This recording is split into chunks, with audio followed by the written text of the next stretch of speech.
आप सभी का एक फिर से स्वागत है हमारे पौराणिक कथा यूट्यूब चैनल पर। एक श्राप के कारण धृतराष्ट्र जन्मे थे अंधे। महाभारत में धृतराष्ट्र अंधे थे, लेकिन उन्हें ये अंधापन पिछले जन्म में मिले एक श्राप के कारण मिला था।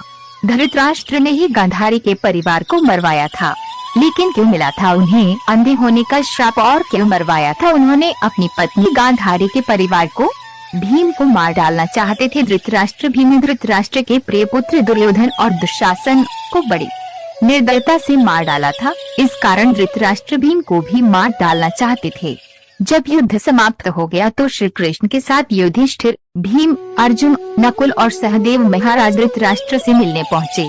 युधिष्ठिर ने धृतराष्ट्र को प्रणाम किया और सभी पांडवों ने अपने अपने नाम लिए प्रणाम किया। श्री कृष्ण महाराज के मन की बात पहले से ही समझ गए थे कि वे भीम का नाश करना चाहते हैं। धृतराष्ट्र ने भीम को गले लगाने की इच्छा जताई तो श्री कृष्ण ने तुरंत ही भीम के स्थान पर भीम की लोहे की मूर्ति आगे बढ़ा दी। धृतराष्ट्र बहुत शक्तिशाली थे। उन्होंने क्रोध में आकर लोहे से बनी भीम की मूर्ति को दोनों हाथों से दबोच लिया और मूर्ति को तोड़ डाला। मूर्ति तोड़ने की वजह से उनके मुंह से भी खून निकलने लगा और वे जमीन पर गिर गए। कुछ ही देर में उनका क्रोध शांत हुआ तो उन्हें लगा कि भीम मर गया है, तो वे रोने लगे। तब श्री कृष्ण ने महाराज से कहा कि भीम जीवित है, आपने जिसे तोड़ा है वह तो भीम के आकार की मूर्ति थी। इस प्रकार श्री कृष्ण ने भीम के प्राण बचा लिए। धृतराष्ट्र थे जन्म से अंधे। महाराज शांतनु और सत्यवती के दो पुत्र हुए, विचित्रवीर्य और चित्रांगद। चित्रांगद कम आयु में ही युद्ध में मारे गए। इसके बाद भीष्म ने विचित्रवीर्य का विवाह काशी की राजकुमारी अंबिका और अंबालिका से करवाया। विवाह के कुछ समय बाद ही विचित्रवीर्य की भी बीमारी के कारण मृत्यु हो गई। अंबिका और अंबालिका संतानहीन ही थीं, तो सत्यवती के सामने ये संकट उत्पन्न हो गया कि कौरव वंश आगे कैसे बढ़ेगा। वंश को आगे बढ़ाने के लिए सत्यवती ने महर्षि वेदव्यास से उपाय पूछा। तब वेदव्यास से अपनी दिव्य शक्तियों से अंबिका और अंबालिका से संतानें उत्पन्न की थीं। अंबिका ने महर्षि के भय के कारण आंखें बंद कर ली थी, तो इसकी अंधी संतान के रूप में धृतराष्ट्र हुए। दूसरी राजकुमारी अंबालिका भी महर्षि से डर गई थी और उसका शरीर पीला पड़ गया था, तो उसकी संतान पांडु हुई। पांडु जन्म से ही कमजोर थे। दोनों राजकुमारियों के बाद एक दासी पर भी महर्षि वेदव्यास ने शक्तिपात किया था। उस दासी से संतान के रूप में महात्मा विदुर उत्पन्न हुए। एक श्राप के कारण धृतराष्ट्र जन्मे थे अंधे। धृतराष्ट्र अपने पिछले जन्म में एक बहुत दुष्ट राजा था। एक दिन उसने देखा कि नदी में एक हंस अपने बच्चों के साथ आराम से विचरण कर रहा है। उसने आदेश दिया कि उस हंस की आंख फोड़ दी जाए और उसके बच्चों को मार दिया जाए।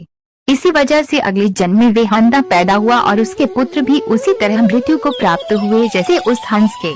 अंधे होने के कारण धृतराष्ट्र से पहले पांडु बने थे। राजा धृतराष्ट्र, पांडु और विदुर के पालन पोषण का भार भीष्म के ऊपर था। तीनों पुत्र बड़े हुए तो उन्हें विद्या अर्जित करने भेजा गया। धृतराष्ट्र बल विद्या में श्रेष्ठ हुए, पांडु धनुर्विद्या में और विदुर धर्म और नीति में पारंगत हो गए। तीनों पुत्र युवा हुए तो बड़े पुत्र धृतराष्ट्र को नहीं बल्कि पांडु को राजा बनाया गया, क्योंकि धृतराष्ट्र अंधे थे और विदुर दासी पुत्र थे। पांडु की मृत्यु के बाद धृतराष्ट्र को राजा बनाया गया। धृतराष्ट्र नहीं चाहते थे कि उनके बाद युधिष्ठिर राजा बने, बल्कि वे चाहते थे कि उनका पुत्र दुर्योधन राजा बने। इसी कारण वे लगातार पांडव पुत्रों की उपेक्षा करते रहे। गांधार की राजकुमारी से विवाह। भीष्म ने धृतराष्ट्र का विवाह गांधार की राजकुमारी गांधारी से कराया था। विवाह से पूर्व गांधारी को ये बात मालूम नहीं थी कि धृतराष्ट्र अंधे हैं। जब गांधारी को ये बात मालूम हुई तो उसने भी अपनी आंखों पर पट्टी बांध ली। अब पति और पत्नी दोनों अंधे के समान हो गए थे। धृतराष्ट्र और गांधारी के सुपुत्र और एक पुत्री थी। दुर्योधन सबसे बड़ा और सबसे प्रिय पुत्र था।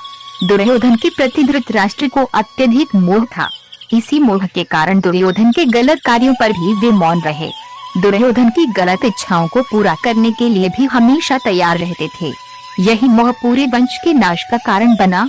धृतराष्ट्र ने मरवाया था गांधारी के परिवार को। धृतराष्ट्र का विवाह गांधार देश की गांधारी के साथ हुआ था।